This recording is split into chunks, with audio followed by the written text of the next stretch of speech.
एक बार रावण भगवान शिव को प्रसन्न करने की तपस्या कर रहा था।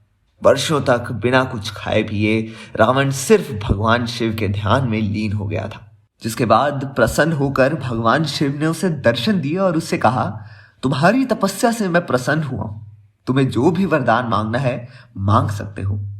तब रावण उनसे कहता है, हे महादेव, मुझे किसी भी धन और ऐश्वर्य की लालसा नहीं है।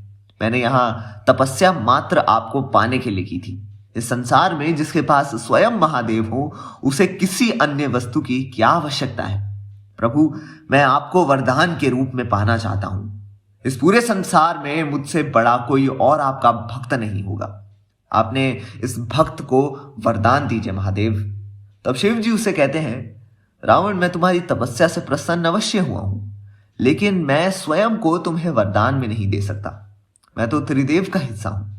इस संसार को चलाने के लिए मेरा स्वतंत्र होना आवश्यक है। मैं तो सभी का हूं।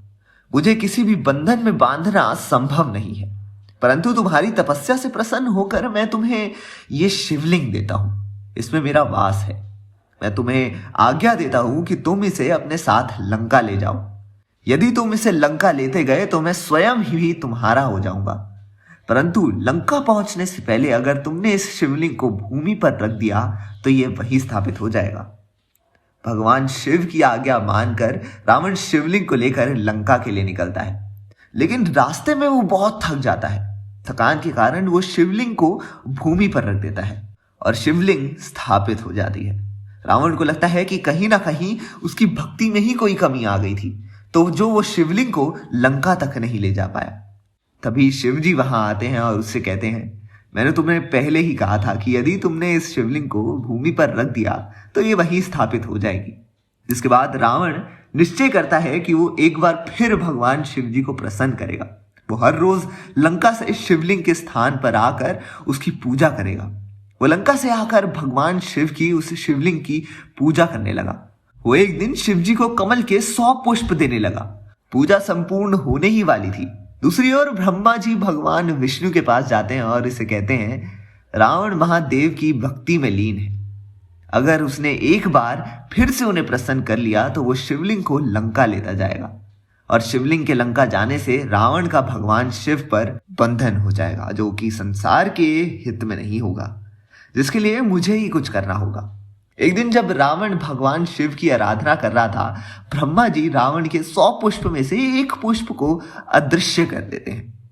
रावण सोचने लगता है कि अब वो अपनी आराधना कैसे पूरी करेगा। जिसके बाद वो अपनी आंखें बंद करता है और शिव का ध्यान करने लगता है। फिर आंखें खोलकर मुस्कुराता है और कमल के पुष्प की जगह अपना सर काट कर शिव जी को चढ़ा देता है। रावण की इस भक्ति को देखकर शिव जी प्रसन्न हो जाते हैं और उससे कहते हैं, तुमने आज पूर्ण रूप से अपनी भक्ति साबित कर दी है। मैं तुम्हें वरदान देता हूं कि तुम्हारे पूरे शरीर पर कितने भी वार किए जाएं उसका कोई असर नहीं होगा और इस शिवलिंग को कमल महादेव के नाम से जाना जाएगा और यहां पर सदैव मुझसे पहले लोग तुम्हारी पूजा करेंगे। और यदि किसी ने तुम्हारी पूजा करने से पहले मेरी आराधना की तो कभी भी उसकी वो पूजा सफल नहीं होगी। राजस्थान के उदयपुर जिले के जामोड़ तहसील के आवारगंज में आज भी वो मंदिर स्थित है।